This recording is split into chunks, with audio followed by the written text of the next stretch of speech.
Make sure it is the correct place to ask someone whatever question it may be.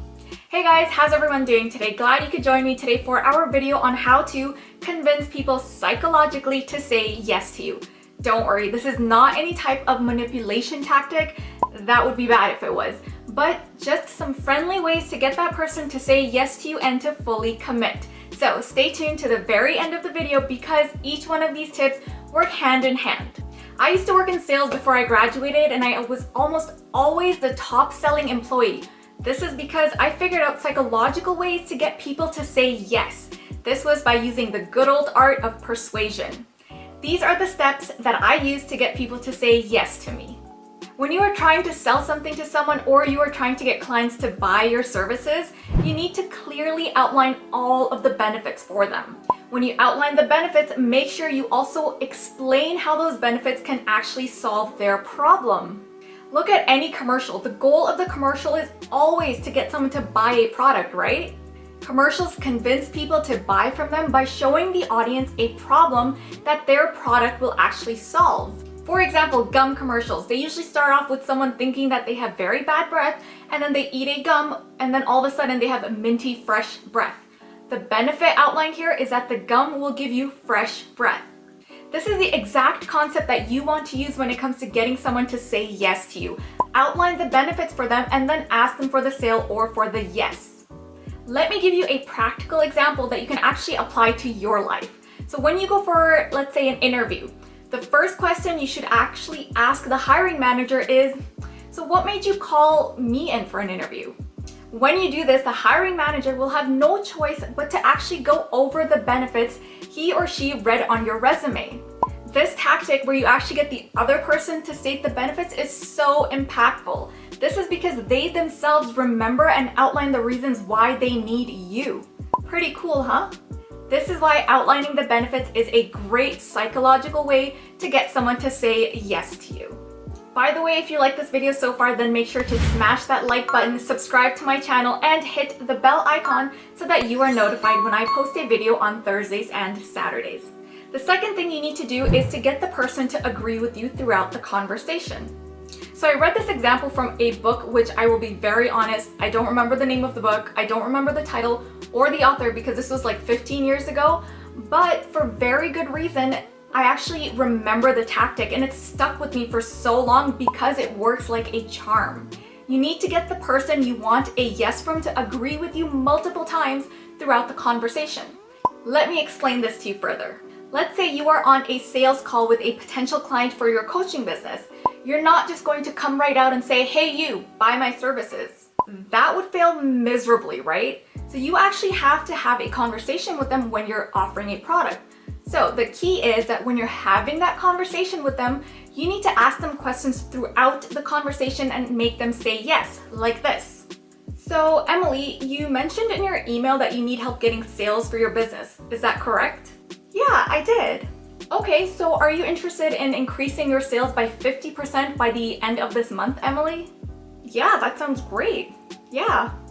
Okay, so you need some guidance in what your business needs to improve on in order to drive the right type of traffic and customers to you. Yeah, exactly. Perfect, so my coaching services actually offer strategies to increase your sales very quickly. I can schedule you in for next week. Should we get started, Emily? Yes, let's do it. So this is obviously just an example, but you see how getting Emily to agree with you throughout the conversation and say yes actually leads her to saying yes towards the end of the call when you actually make your offer? This is a sales tactic many people use to help their clients or customers realize that they are the ones that actually need the service, and it helps them to move forward with purchasing the product or service. This is a great trick. Give it a try. Just practice with a family member during a normal conversation and see how that works. Alright, so next tactic, number 3, to get someone to agree with you or say yes to you is to actually use guilt to your advantage. I know, you're thinking, but Maria, that's so mean. It can be if you use it the wrong way, which, repeat after me, we will not use this tactic the wrong way because we are good human beings. This is a tactic that works much better with personal relationships than professional ones because our loved ones are much more inclined to feel guilty saying no to us. People naturally don't like to say no. Everyone is kind at heart, and when they say no to someone, they actually feel bad about it. You know, like every time you pass by the girls selling Girl Scout cookies outside grocery stores. No, thank you.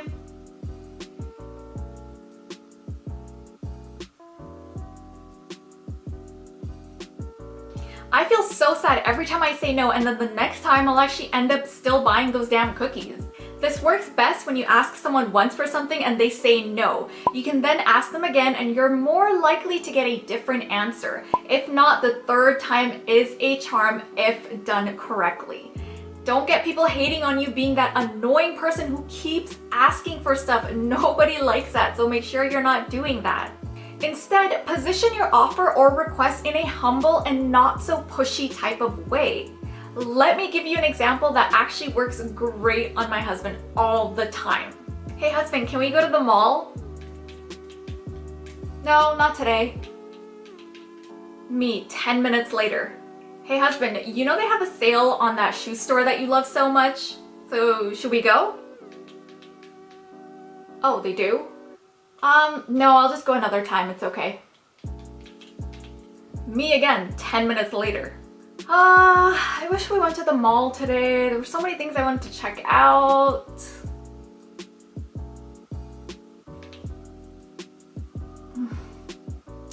Okay, fine, let's go. This type of guilt tactic actually works like a charm, whether it's on a spouse, a friend, or a family member, or even just a colleague. Just as long as you don't come off as extremely pushy, and as long as you portray a little bit of sadness when you get turned down the very first time. Next tactic you need to start using, number 4, is to choose the correct environment when making your offer. Let me give you an example of a man who actually wanted to find a woman to date and marry. Anytime that he would go out and see a woman he potentially wanted to date, this is clearly before online dating scene obviously, he would actually approach the woman in front of coffee shops or in front of clothing stores, and he would always get turned down. One day he was in front of a flower shop and he saw a woman who was shopping for flowers. He approached her and the woman said yes. The man thought it was very suspicious because he didn't do anything different. So he tried to get the number of the next woman who walked into the store, and then the next, and then the next. 3 out of the 4 women gave the number to this man. Moral of the story, the environment the man used to ask for the woman's number highly affected their response to the man. Just like the man from the story, we need to observe our environment and make sure it is the correct place to ask someone whatever question it may be. Think about proposals for a second. When a man is trying to propose to a woman, he always wants a romantic, nice environment before actually popping the question. This makes men feel like the woman is more likely to say yes. Yeah, just the environment itself. By the way, let me know in the comment section below who you are trying to persuade and for what. I would love to know and give you guys some pointers if I can. This takes us to number 5 when you are trying to get someone to say yes to you. This is to remember that timing is everything. Timing is so important when you want to get someone to say yes to you. Think about this. If someone is in a bad mood, are you going to ask them for a favor? Are you going to ask them for help with something? Are you going to request something from them? The answer is no. If you want someone to say yes to you, you need to approach them at a time when they are their happiest or at least level-headed. Let me give you a prime example. When you are in a moderately happy mood and your friends make crazy plans and you're like, yeah, sure, let's do it. Let's go for that hike every Sunday morning. I'm so down. Let's do it. Come Sunday morning and what are you feeling? You're dreading the idea of waking up super early on your day off, and all of a sudden you hate the idea of walking in the heat, walking uphill. You just hate hiking in general. Then you wonder to yourself, how did I get suckered into going on a hike every single Sunday morning? What was I thinking? This is because at the time the question was asked, you were in a really good mood and you thought it was a great idea to go hiking every Sunday. This shows us how important it is to make your offer when someone is actually in a good mood. So if you are trying to get a yes from someone, be patient and wait for the right time and opportunity. Patience is definitely key here. By the way, make sure you check out this video right here on how to sound smarter than you actually are. This will also help you a little bit. The 6th tactic to get someone to say yes to you is to create trust. Ask yourself, would you buy something or say yes to someone that you do not trust? Absolutely not. This is why you need to create some form of trust with someone before you actually approach them with your offer. Let me give you an example from my life. My entire family buys their car from the exact same person. Our go-to salesperson has created that trust with us that we don't even bother going anywhere else because of the trust factor alone. This is why Amazon is taking over the world, because they have built such a strong trust with their customers. This is the exact same model that you need to follow when you are trying to get someone to say yes to you. Your chances of success will be much higher when you actually build trust first. Alright, you guys, now you know exactly what you need to do to get a firm yes from a family member, a client, or a customer. If you want to join a community of people just like you who believe in improving their communication and building good habits, then I have an exclusive Facebook group just for you called Habits for Success, where we basically share our success, we share our struggles, and we hold each other accountable and basically help each other reach our goals. So join the Facebook group. I will post the link in the description box below. Check out these videos next on how to articulate your thoughts better and how to sound smarter than you actually are. If you liked this video, make sure you subscribe, like, and share with all of your family and friends.